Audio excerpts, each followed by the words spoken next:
da banca convidada, e que a aluna, que é uma aluna engajada, uma aluna que sempre foi um profissional engajado, não conseguiu entrevistar a população do serviço social do campo. Não teve autorização para entrevistar. Então, a dissertação dela com certeza saiu prejudicada, mas não saiu prejudicada por vontade dela, né? Ela foi entrevistar uma esfera de pessoas que não estava no campo, não estava na ponta, né? Claro que a dissertação dela ficaria imensamente mais rica se ela tivesse entrevistado os assistentes sociais da ponta, né? Então, isso porque são iniciativas administrativas que não têm sentido, né?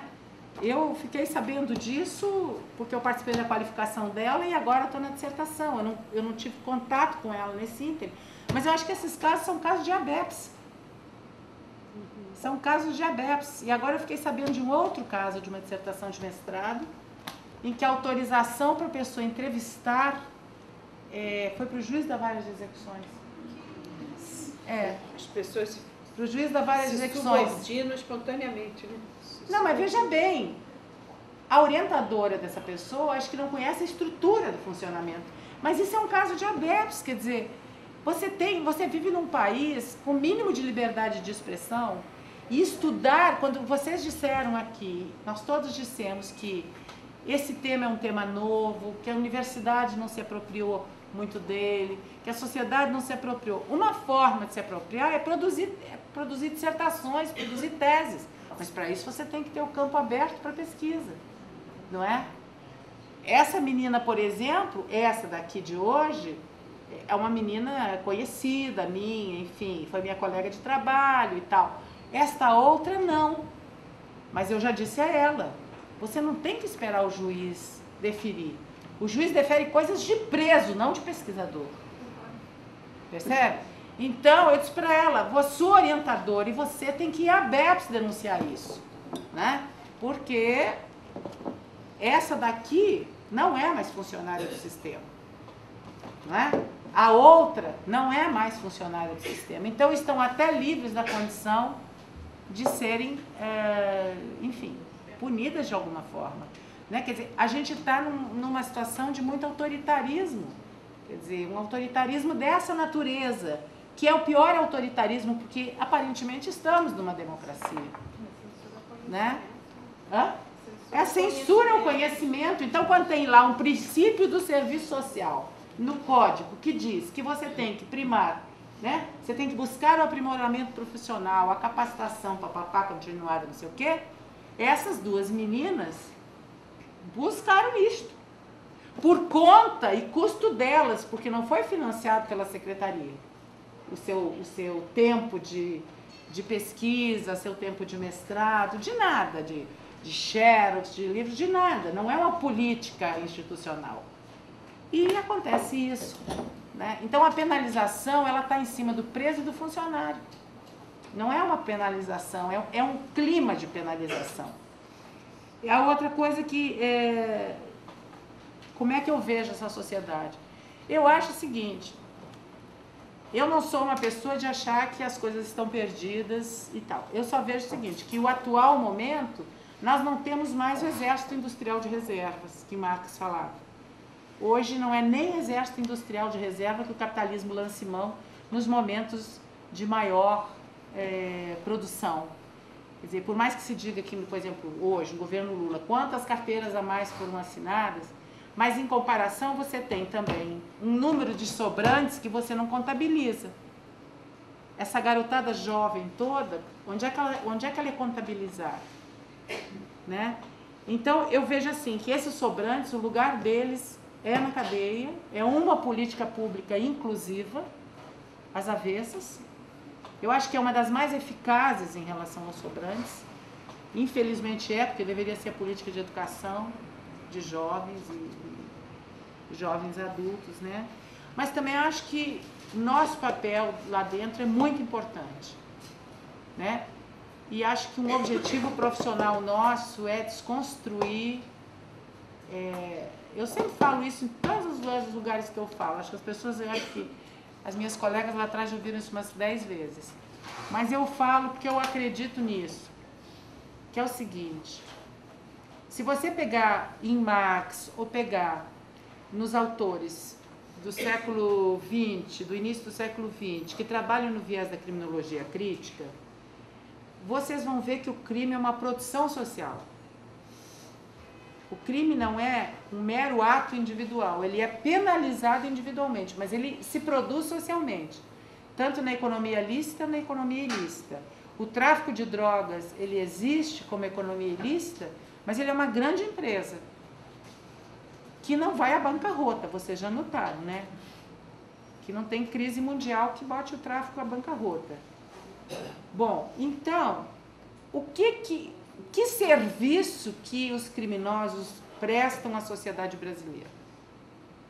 Do ponto de vista do lucro, da economia lícita sobre a criminalidade, combate, a prevenção, os empregos, os cargos. Você mesma tem emprego porque tem preso, eu mesma tenho emprego porque tem preso, não é? Todos nós aqui, os bolsistas, enfim, os juízes, os promotores, os defensores, o Nelson Piquet blindando o carro e tal. Então, o que me deixa muito triste, e eu sempre me lembro daquele filme do João Moreira Salles, que eu acho que é um filme atualíssimo, apesar dele ter mais de 10 anos, que é Notícias de uma Guerra Particular, em que ele pega o depoimento daqueles meninos e tem uma fala do Hélio Luz ali que mostra isso, né? Quer dizer, aqueles meninos, eles estão na sociedade de consumo, eles querem estar, eles querem ganhar mais para poder consumir mais. Por outro lado, eles são presos ao morro, eles não conseguem viver na cidade, não se apropriam da cidade, porque eles precisam se esconder. Mas eu acho que aquele filme, ele é atualíssimo porque ele mostra uma questão muito interessante. Se alguém de vocês quiser fazer um mestrado, um doutorado e assumir esse objeto de estudo, que é alienação, né? Porque o crime, ele é uma forma alienada de inserção na sociedade de classes. Ele é um barco furado em qualquer sociedade, porque ele não é um instrumento denunciador das condições de desigualdade da sociedade. Ninguém aceita que mesmo uma pessoa que trabalha, que tem um salário mínimo, assalte porque quer ter uma condição melhor ou porque tem no seu imaginário de que ele vai apurar uma grana só naquela parada, como eles dizem, depois ele vai parar com isso. Não dizem para vocês às vezes? Eu fui fazer uma parada com 2 amigos e depois eu fiz mais outra, mas só foram essas 2 vezes, doutora, tá?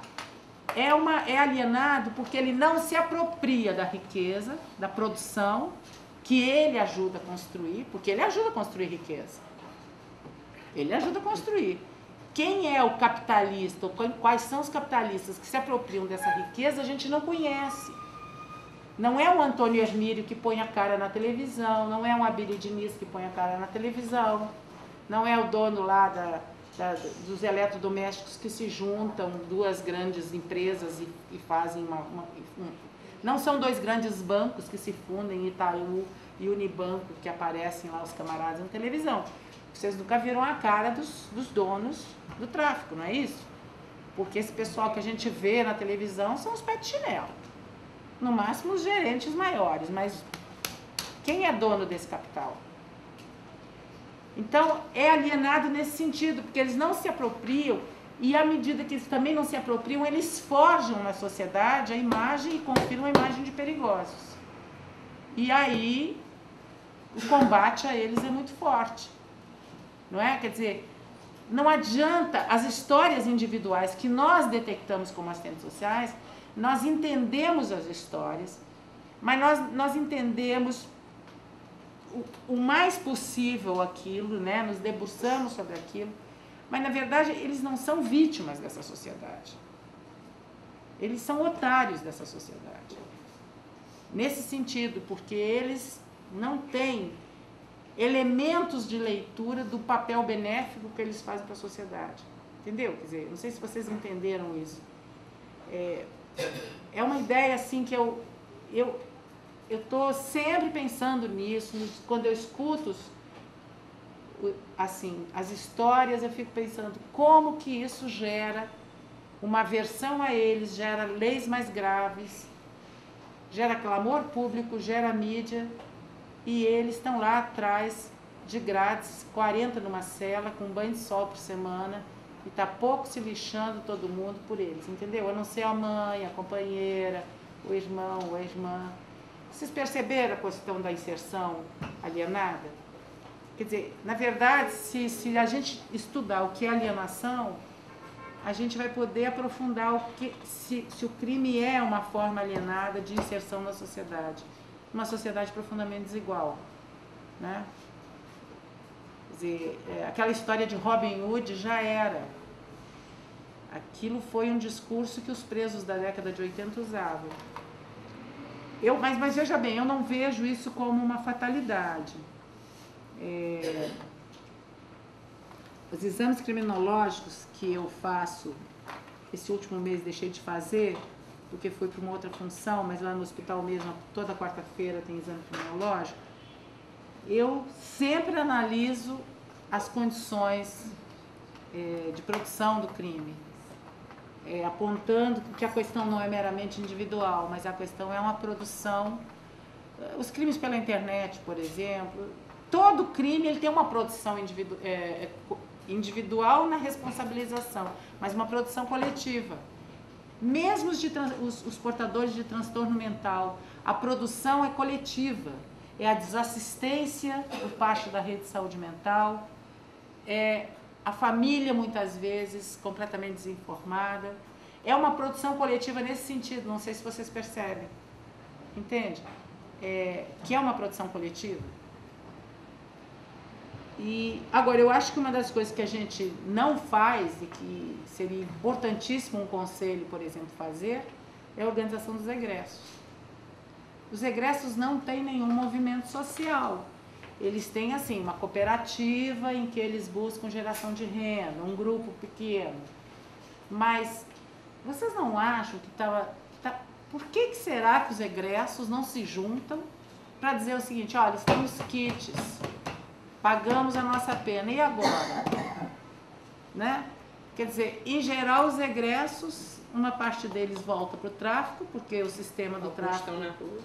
Outros estão na rua. Vivendo na rua.